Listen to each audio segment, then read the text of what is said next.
Welcome to our classes students. आज जो theorem है, नेक्स्ट थ्योरम हमारी क्या है? Intersection of family of subgroups is again a subgroup. जो प्रीवियस हमने थ्योरम पढ़ी थी उसमें क्या था? दो सब ग्रुप की इंटरसेक्शन सब ग्रुप बन रही थी। अब हमने क्या किया? दो सब ग्रुप्स की इंटरसेक्शन नहीं ली, बहुत सारे सब ग्रुप्स की इंटरसेक्शन ले ली। मतलब ऐसा हो सकता है ना, ये मेरा एक सब ग्रुप है H1, ये मेरा एक सब ग्रुप है H2 और ये मेरा तीसरा सब ग्रुप है H3। अब इन तीनों में कॉमन पोर्शन कौन सा दिख रहा है स्टूडेंट्स? ये दिख रहा है, तो ये भी क्या होगा? सब ग्रुप होगा। वैसे अगर 50 सब ग्रुपों के इंटरसेक्शन लोगे, जो कि मेरे लिए पॉसिबल नहीं है, डायग्राम 3 तो मैं आपको बता सकता हूँ, कोशिश करूंगा 4 भी बता सकता हूँ, ठीक है, कोशिश करूंगा 5 भी बता सकता हूँ, 6 भी बता सकता हूँ। मगर अगर मैं बोलूँ 50 सब ग्रुप्स हैं आपके, एक सेट है उसके कितने सब ग्रुप्स हैं? 50 सब ग्रुप्स हैं, ठीक है, बन सकते हैं वो इजिली, ठीक है। तो अगर मैं आपको ऐसा बोलूँ एक सेट है उसके 50 सब ग्रुप्स है और उन सबकी इंटरसेक्शन, तो वो पॉसिबल थोड़ा ना डायग्राम बनाना। तो अभी ये थ्योरम ये बता रही है, अब जितने मर्जी सब ग्रुप ले लो उनकी इंटरसेक्शन अगेन क्या होगी? सब ग्रुप होगी। तो ये आपको प्रूव करना है। तो स्टार्ट करेंगे। लैंग्वेज ऑलमोस्ट बुक की ही रखेंगे, जहां पे मेरे को लगेगा थोड़ी चेंज करनी है तो मैं चेंज कर लूंगा। तो सबसे पहले क्या है? लेट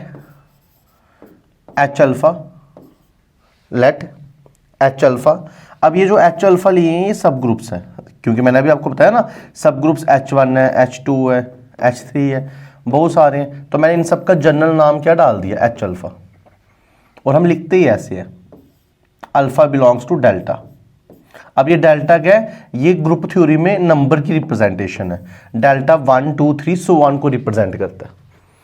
तो H alpha, alpha delta, delta किसको रिप्रेजेंट करता है? 1 2 3 4, तो मतलब H1 H2 H3 सो 1, जितनी मर्जी फैमिली ले लो आप, ठीक है। तो H alpha, alpha belongs to delta, ये बेसिकली मैंने क्या ले लिया? कलेक्शन ले ली, be the collection of all subgroups of GROU, पूरा नाम लिख देना, मैं ऐसे शॉर्ट फॉर्म में लिख देता हूं, ठीक है। ये मैंने कलेक्शन ले ली, इस बहुत सारे सब ग्रुप्स हैं। अब आपको शो क्या करना है? इन सब ग्रुप्स की इंटरसेक्शन अगेन सब ग्रुप होगी। वी शैल शो दैट, क्या शो करना है? इंटरसेक्शन। किसकी इंटरसेक्शन? इन सब की, एच अल्फा की इंटरसेक्शन। और इधर ऐसे लिखते हैं अल्फा बिलोंग्स टू डेल्टा, ये आपको शो करना है, ठीक है। ये सिंबल है किसका? कि मैं इंटरसेक्शन कर रहा हूं एच अल्फा की, और अल्फा कहां से है? डेल्टा में। ये आपको शो करना है इस अगेन अ सब ग्रुप, ये आपको शो करना है ये क्या है? सब ग्रुप है, ठीक है। कल ही मैंने आपको बताया था प्रीवियस लेक्चर में, अगर आपको सब ग्रुप प्रूफ करना है, सबसे पहले आपको इसको नॉन एम्प्टी प्रूफ करना पड़ेगा। क्या प्रूफ करना पड़ेगा? नॉन एम्प्टी, ठीक है। तो आइए स्टार्ट करते हैं। कैसे प्रूफ करेंगे? देखो, सिंस ईच एच अल्फा, इसके अंदर तो बहुत सारे एच, मतलब सब ग्रुप्स तो बहुत सारे हैं, H1 H2, मैं एक की बात कर रहा हूं, ईच एच अल्फा, ठीक है। लैंग्वेज बुक की रख रहा हूं मैं, ठीक है। Each H alpha for all alpha belongs to delta is a subgroup. ये तो आपको क्वेश्चन में गिवन है, आपको क्वेश्चन में गिवन है ना कि बहुत सारे सब ग्रुप्स, आपको फैमिली ऑफ सब ग्रुप्स दी है। मतलब ये जो एच अल्फा है ये पहले का ही क्या है? सब ग्रुप है। ये पहले का क्या है? सब ग्रुप है। तो आपको ये गिवन है क्वेश्चन में ही कि जो एच अल्फा है वो सब ग्रुप है। अगर एच अल्फा सब ग्रुप है तो देयरफॉर एच अल्फा के पास आइडेंटिटी एलिमेंट होगा। Therefore E belongs to H alpha, E belongs to H alpha for all alpha belongs to delta. Reason लिखेंगे बिकॉज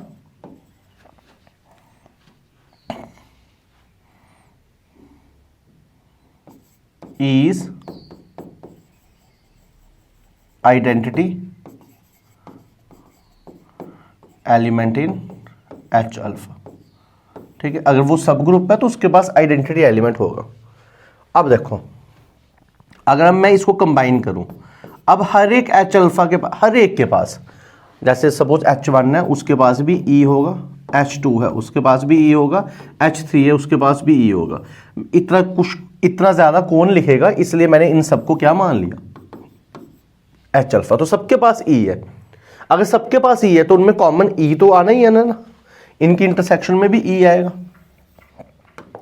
तो दिस इंप्लाइज जो ई है वो किस में बिलोंग कर रहा है, intersection H alpha, where alpha belongs to delta. और जब ई इसके अंदर आ रहा है तो इसका मतलब जो हमें प्रूफ करना है इंटरसेक्शन, ठीक है, ये हमें प्रूफ करना है इंटरसेक्शन। तो जो ये आपको प्रूफ करना है इंटरसेक्शन, ये नॉन एम्प्टी है, ये क्या आपके पास नॉन एम्प्टी सेट। तो सब ग्रुप प्रूफ करने से पहले नॉन एम्प्टी प्रूफ करना पड़ता है, वो हमने कर दिया। ठीक है, आई होप आपको ये चीज समझ आ गई होगी। तो मैं एक सेकंड इसको सेव कर लेता हूं।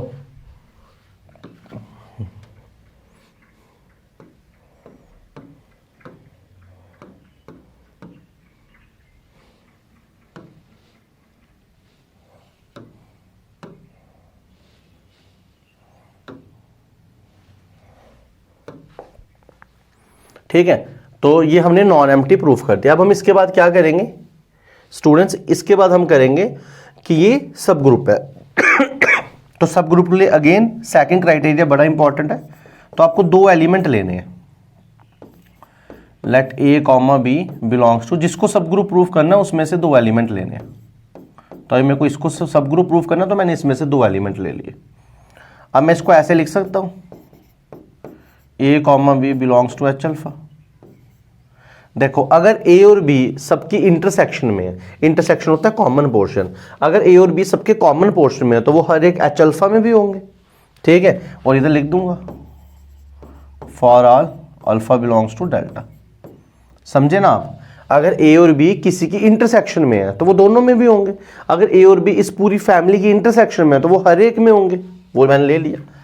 अब ए बी एच अल्फा में है तो ए बी इनवर्स भी किस में होगा, एच अल्फा में। क्यों, बिकॉज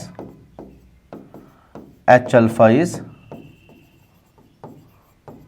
सब group and by second criteria.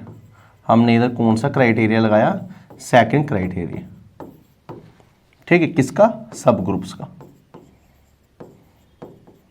और वो करके ही बता रहे हैं उस सेकंड क्राइटेरिया का मतलब क्या है, कि अगर ए बी किस में है, एच में है, तो उसका मतलब है ए बी इनवर्स किस में है, एच में है। तो ये मैंने एच अल्फा में लगाया सेकंड क्राइटेरिया।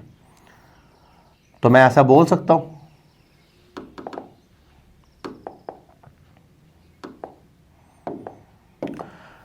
ऐसा बोल सकता हूं देयरफॉर कि जो ए बी इनवर्स है वो किस में है, एच अल्फा में है, for all alpha belongs to delta.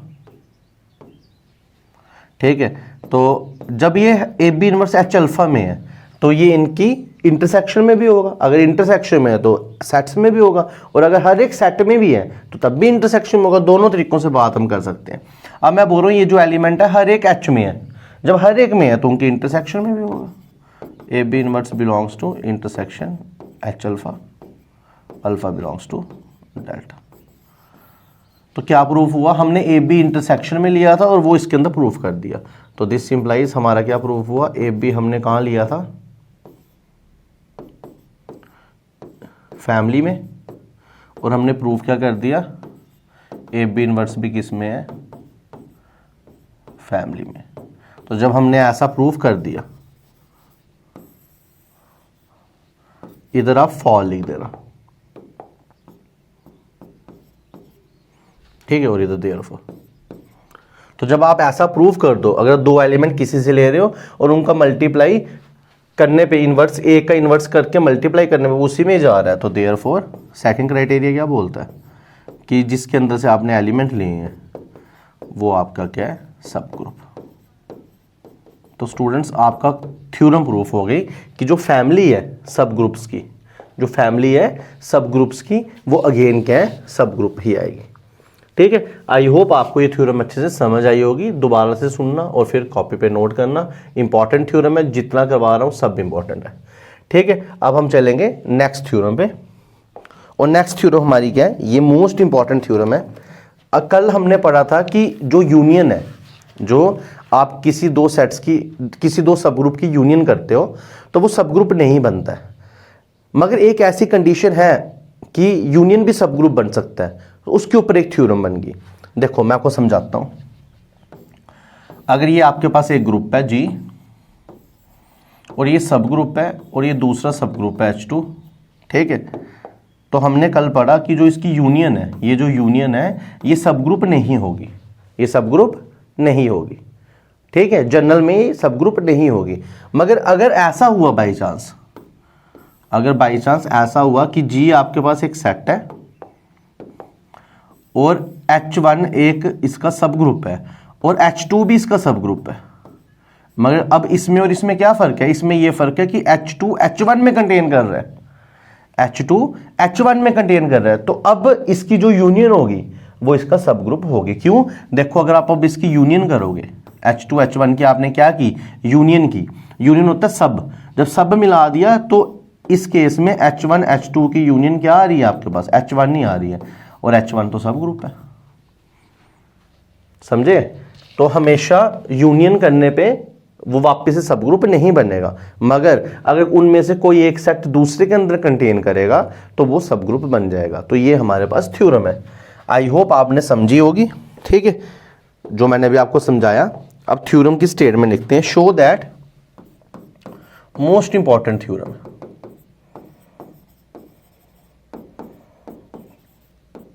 show that union of two subgroups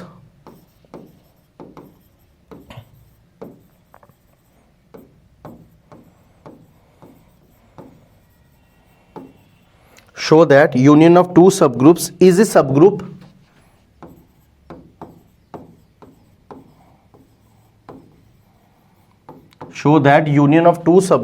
a subgroup if and only if one is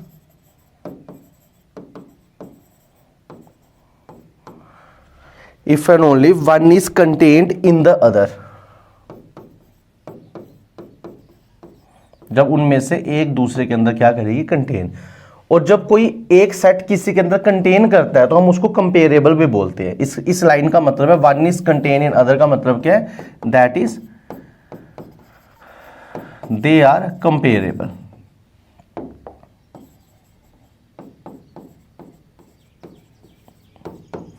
ठीक है, तो if and only one is contain की जगह ये भी आ सकता है दे आर कंपेरेबल। वो क्वेश्चन वाले पे डिपेंड है, इतनी चेंज करते नहीं है, मगर मैंने ऐसा आपको बता दिया। एक और तरीके से इसकी स्टेटमेंट लिख सकते हैं, वो क्या है, लेट, मोस्ट इंपॉर्टेंट थ्योरम है ये, let H1 and H2 be two subgroup of G, be to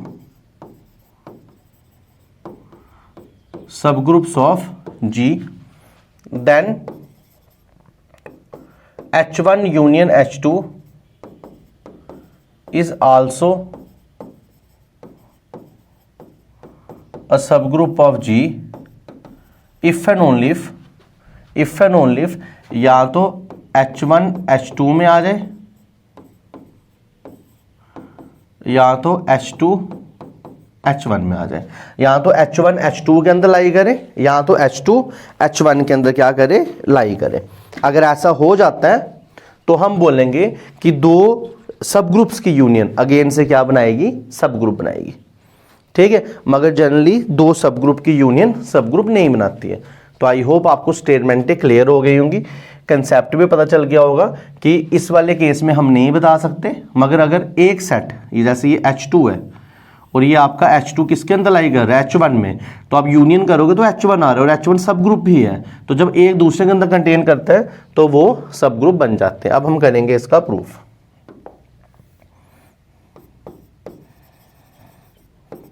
कोशिश आपको करनी है इन थ्योरम्स का जो प्रूफ की लैंग्वेज है वो जैसे मैं लिखा रहा हूं वैसे ही लिखनी है। ठीक है, तो फर्स्ट हम सपोज करेंगे, फर्स्ट सपोज दैट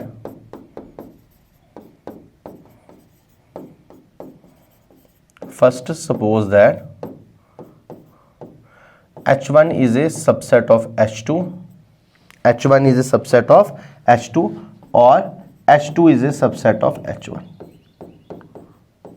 तो पहले मैं क्या मान के चलूंगा, इफ एंड ओनली इफ लिखा था ना इधर, पहले मैं मान के चलूंगा ये दो कंडीशनें हैं, और अब मुझे प्रूफ क्या करना है कि इनका जो यूनियन है वो सब ग्रुप है, ये प्रूफ करना है। ठीक है, बड़ा इजी है ये। वी शैल शो दैट, अब हमें प्रूफ क्या करना है, H1 यूनियन H2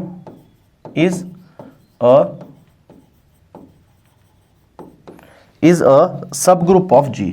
आपको प्रूफ करना है ये सब ग्रुप है G का, ये हमें प्रूफ करना है। अब कैसे प्रूफ करें देखते हैं।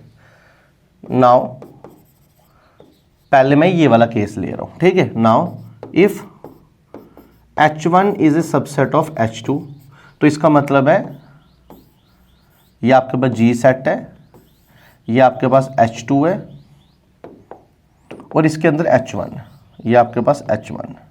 तो H1 H2 के अंदर है, तो आपको क्लियरली दिख रहा है जब मैं इन दोनों की यूनियन करूंगा, तो देयरफॉर जब मैं इन दोनों की क्या कर रहा हूँ, यूनियन। मैं यूनियन क्यों कर रहा हूँ, क्योंकि आपको प्रूफ ही तो ये करना है, यूनियन।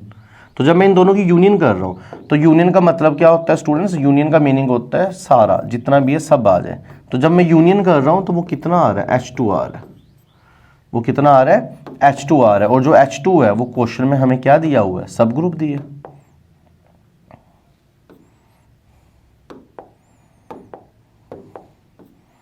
H2 क्या दिए, सब ग्रुप, विच इज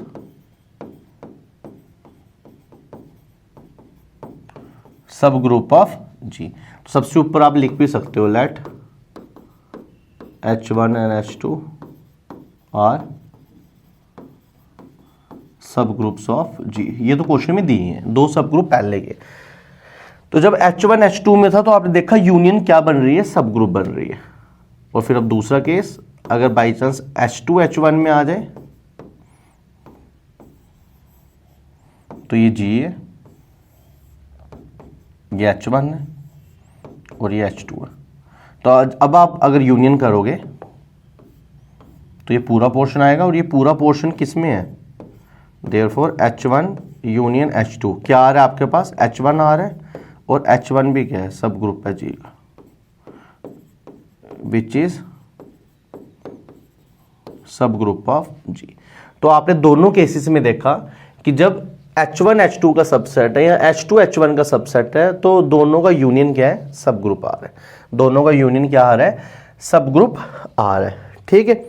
तो हम एक पार्ट प्रूफ कर चुके। अब दूसरा पार्ट क्या प्रूफ करना है, दूसरा पार्ट प्रूफ करना है, मैं मान के चलूंगा कि H1 यूनियन H2 सब ग्रुप है, और फिर मेरे को बताना है कि ये दोनों एक दूसरे के सबसेट है। ये इसका दूसरा कन्वर्सली वाला पार्ट है। तो कन्वर्सली वाला पार्ट थोड़ा सा लग गया, ये फर्स्ट पार्ट तो काफ़ी सिंपल था, ठीक है। आई होप आप इनको इतना समझ गए होंगे। लैंग्वेज का फिर मैं बता रहा हूं, थोड़ा सा ध्यान रखना। अब हम करते हैं कन्वर्स वाला पार्ट। तो कन्वर्सली वाले पार्ट में क्या करेंगे, suppose that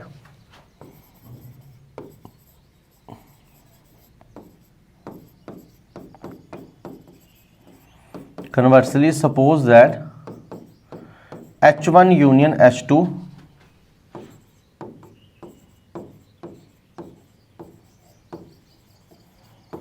is a subgroup of G। मैंने मान लिया कि जब मैं यूनियन कर रहा हूं तो वो क्या बन रहा है, सब ग्रुप बन रहा है G का। Now we shall prove that, now we shall prove that, हमें क्या प्रूफ करना है, हमें प्रूफ करना है या तो H1 सबसेट होगा H2 का, या तो H2 सबसेट होगा H1 का। ये चीज हमें प्रूफ करनी है, ठीक है। तो स्टूडेंट्स इसको प्रूफ करने का सिंपल तरीका, हम मैथ में बड़ी बार ये चीज करते हैं। मैं मान के चलूंगा H1 H2 का सबसेट नहीं है, मैं मान के चलूंगा H1 H2 का सबसेट नहीं है, तो उसके लिए मैं लिखूंगा इफ पॉसिबल, अगर पॉसिबल है, इफ पॉसिबल। आप कोई भी लैंग्वेज चेंज नहीं कर सकते, इफ पॉसिबल का अपना लिखने की इंपॉर्टेंस है। इफ पॉसिबल सपोज दैट, मैंने क्या माना कि जो H1 है वो H2 का सबसेट नहीं है, H1 H2 का सबसेट नहीं है, ठीक है। ये मैंने पहला केस मान लिया। अब मेरे को आप एक चीज बताओ, अगर H1 H2 का सबसेट नहीं है तो इसका मतलब क्या है, इसका मतलब है कि H1 के सारे एलिमेंट H2 में नहीं है। सबसेट तभी होगा जब H1 के सब एलिमेंट किस में होंगे, H2 में। ऐसा, ये अगर H1 है, ये अगर H2 है और H1 इसका सबसेट है, तो H1 के सब एलिमेंट H2 में होंगे। मैं बोल रहा हूँ सबसेट नहीं है, तो इसका मतलब H1 के सारे एलिमेंट H2 में नहीं है। ठीक है, कोई एक ऐसा एलिमेंट है H1 में जो H2 में नहीं है। ठीक है, तो अब मैं क्या करूंगा, मैंने लेट कर दिया देयरफॉर, अगर ये सबसेट नहीं है तो देयरफॉर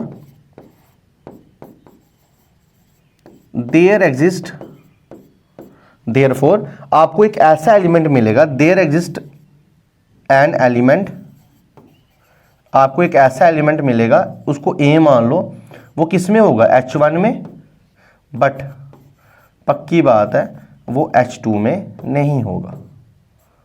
ये इस लाइन का मीनिंग है। अगर H1 H2 का सबसेट नहीं है, अगर H1 H2 का सबसेट नहीं है, तो इसका मतलब है कि एक ऐसा एलिमेंट H1 के पास है जो H2 के पास नहीं है। ठीक है, और दूसरा केस, ये तो मैंने इसके लिए बोला। ठीक है, इफ, या तो आप इसको ऐसे कर लो, छोटा हो जाएगा। ठीक है, ये तो मैंने आपको समझाने के लिए लिखा था ना। इफ पॉसिबल सपोज दैट, और मैंने ये भी मान लिया कि जो H2 है वो भी सबसेट नहीं है H1 का। ठीक है, दोनों नहीं है, तो therefore there exist element A belongs to H1 but A does not belongs to H2। ये इस फर्स्ट वाले की वजह से आ गया, और दूसरे वाले की से क्या लिखूंगा, इफ अगर H2 H1 का सबसेट नहीं है, तो इसका मतलब क्या है कि ये आपके पास क्या है, H1, ठीक है, और ये H2, H2 इसका सबसेट नहीं है, मतलब एक एलिमेंट एक्स्ट्रा H2 के पास है जो H के पास नहीं है। ठीक है, तो मैं लिखूंगा देयर एग्जिस्ट, देयरफॉर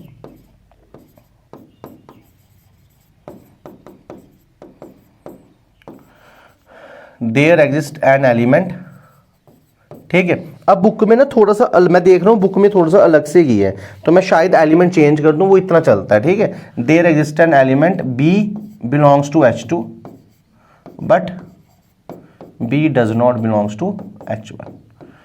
ठीक है, अगर ये इसका सबसेट नहीं है, तो एक ऐसा एलिमेंट आपके पास H2 में होगा जो H1 में नहीं होगा, उसको मैंने B मान लिया। अगर H1 H2 का सबसेट नहीं है, तो इसका मतलब है एक ऐसा एलिमेंट H1 के पास होगा जो H2 में नहीं है, तो ये दोनों मैंने मान लिए। तो ये मैंने उल्टा मान लिया कि ये सबसेट नहीं है। अब मैं इस थ्योरम में क्या करूंगा, मैं ऐसे स्टेप्स लगाऊंगा और मैं बता दूंगा कि जो मैंने किया हुआ है ये कंट्राडिक्शन है। तो जब ये कंट्राडिक्शन है, तो इसका मतलब ये दोनों एक दूसरे के कोई ना कोई सबसेट होगा ही होगा। इन दोनों में से कोई ना कोई एक ना एक सबसेट आना ही आना है। ठीक है, अब कैसे स्टार्ट करेंगे वो देख लेते हैं। उससे पहले आप इसको फर्स्ट इक्वेशन मान लो और आप इसको सेकंड इक्वेशन मान लो। ठीक है, अब देखो, नाउ अब A H1 में है, A किस में है, H1 में है। अब मेरे को एक चीज बताओ, अगर A H1 में है तो A मैं बोल सकता हूं H1 यूनियन H2 में भी है। क्यों, बताता हूं। देखो, अगर H1 में है सपोज 1 एलिमेंट एक, और H2 में है 2 3, अब इनकी यूनियन जब हम करते हैं तो यूनियन में सब आ जाते हैं ना। ऐसा तो ना कि 2 3 H1 में नहीं है तो यूनियन में नहीं आएगा, यूनियन में तो सब आ जाते हैं।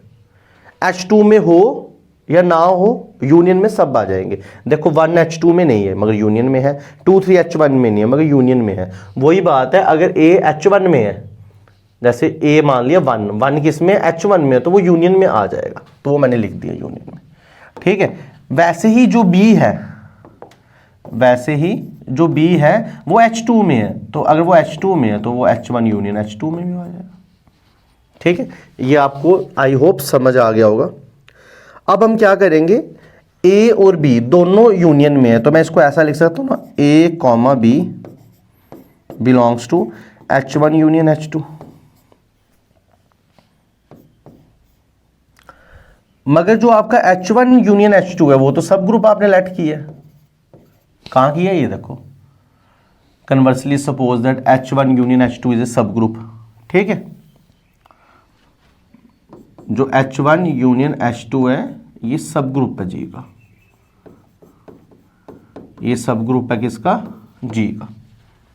अगर ये सब ग्रुप है तो इधर सेकंड क्राइटेरिया लगेगा, बाय सेकंड क्राइटेरिया। अब मैंने आपको लैंग्वेज बताई, आप लिख देना खुद। तो सेकंड क्राइटेरिया क्या बोलते हैं, ए बी इनवर्स किस में आएगा, H1 यूनियन H2 में। ए बी इनवर्स किस में आएगा, H1 यूनियन H2 में। ठीक है, नहीं तो आप और सिंपल कर सकते हो, आप क्लोजर प्रॉपर्टी अगर लगा लो।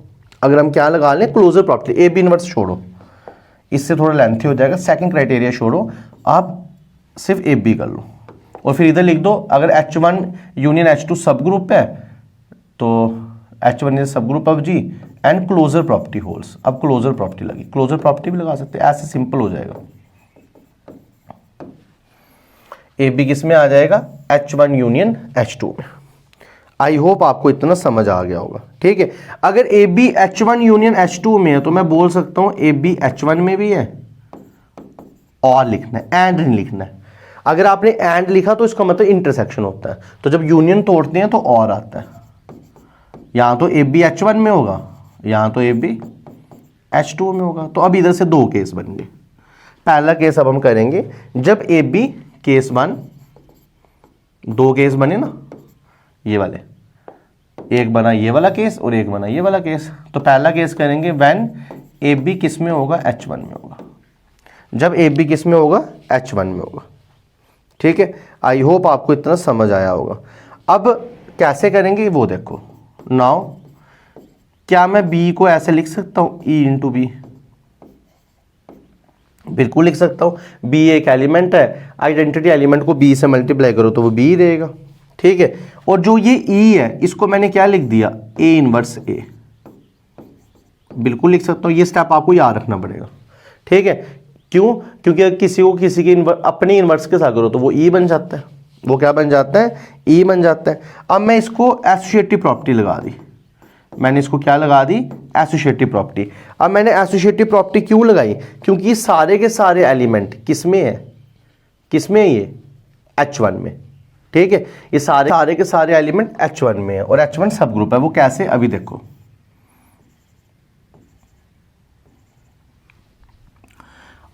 अभी आपने बोला ए बी किस में है, H1 में।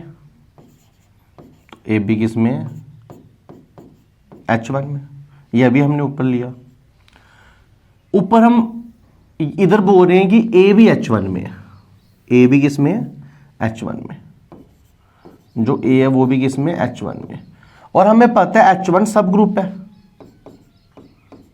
H1 क्या है, सब ग्रुप है। अगर H1 सब ग्रुप है तो आपको पता है ए इनवर्स भी किस में होगा, H1 में होगा। अब ए बी भी H1 में है, ए इनवर्स भी H1 में है, तो इन दोनों का प्रोडक्ट करोगे जब आप, A inverse into A B, वो भी किस में होगा, H1 में होगा। इधर क्या लगाई, बाय क्लोजर ना। तो ऐसे आपको रीजन लिखने पड़ेंगे। ठीक है, समझे। और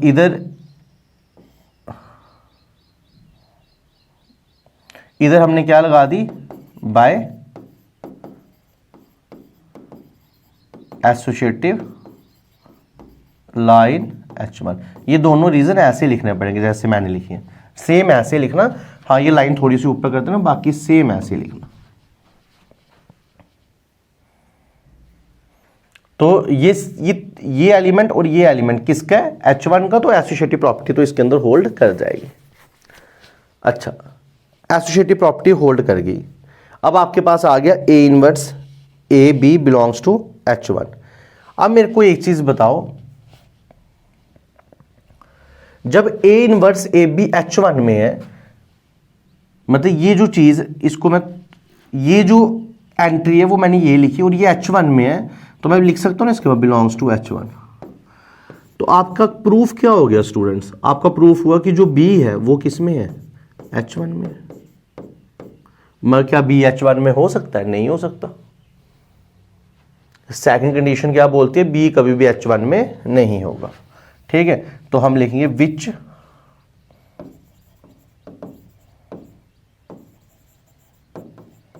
कंट्राडिक्ट्स इक्वेशन सेकंड। ठीक है, और इक्वेशन सेकंड क्या बोलती है कि बी H1 में नहीं होगा। तो देयरफॉर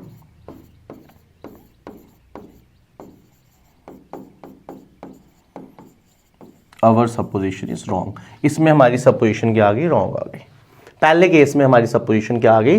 रॉन्ग आ गई। अब दूसरा केस। ठीक है, अब अगर आपको एक केस समझ आ गया तो दूसरा भी आपको सिंपल समझ आ जाएगा। देखो कैसे। Case number 2, when AB belongs to H2, जब AB किसमें है? H2 में। तो तब हमने B लिया था, अब हम A लेंगे। A को लिख सकते हैं A इंटू E। ठीक है, अब E को हम लिख सकते हैं B इनवर्स इंटू B। अब फिर हमने एसोसिएटिव प्रॉपर्टी लगा दी AB इंटू B इनवर्स। अब ये एलिमेंट किसमें है? ये एलिमेंट है किसमें? H2 में। क्यों? वो देखो, आपने ऊपर लिया AB किसमें है? H2 में। और इक्वेशन फर्स्ट में क्या लिया है? B किसमें है? H2 में। H2 सब ग्रुप है तो B इनवर्स भी किसमें है? H2 में। तो क्या आपके पास आ रहा है? आपके पास आ रहा है AB कॉमा B इनवर्स, दोनों के दोनों किसमें है? H2 में।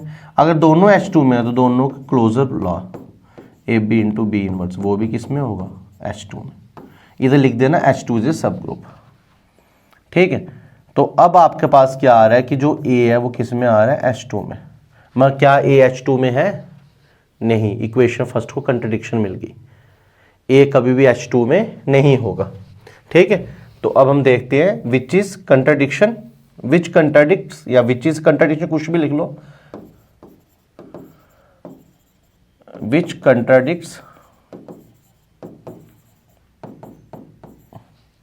इक्वेशन 1, दैट इज इक्वेशन 1 क्या बोल रही है कि जो A है वो H2 में नहीं है। ठीक है, तो हमारे दोनों ही केसेस में क्या आ गई? कंट्रडिक्शन आ गई। ठीक है, तो अब हम बोलेंगे, अब लैंग्वेज बुक की लिखा रहा हूं, दस in both cases, thus in both cases, दोनों केसेस में हमें कंट्रडिक्शन मिली। We get a contradiction, we get a contradiction. तो इसका मतलब हमारी सपोजिशन रॉन्ग थी। Therefore our supposition is wrong. हमने सपोज क्या किया था कि ना ही H1 H2 का सबसेट है, ना ही H2 H1 का सबसेट है। तो इसका मतलब क्या है? दिस इंप्लाइज आइदर या तो H1 H2 का सबसेट होगा या H2 H1 का क्या होगा? सबसेट। ठीक है, तो ये आपकी थ्योरम प्रूफ होगी। मोस्ट इंपॉर्टेंट थ्योरम है स्टूडेंट्स, मोस्ट इंपॉर्टेंट थ्योरम। ठीक है, तो ये जो मैं आपको करवा रहा हूं थ्योरम्स, इनमें से एक थ्योरम फाइनल में भी आएगी, आपकी इंटरनल असाइनमेंट में भी आएगी। अच्छे से प्रिपेयर करना। ठीक है, मैंने लैंग्वेज काफ़ी सिंपल की है अपने से, बाकी आप देख सकते हो आराम से। ठीक है,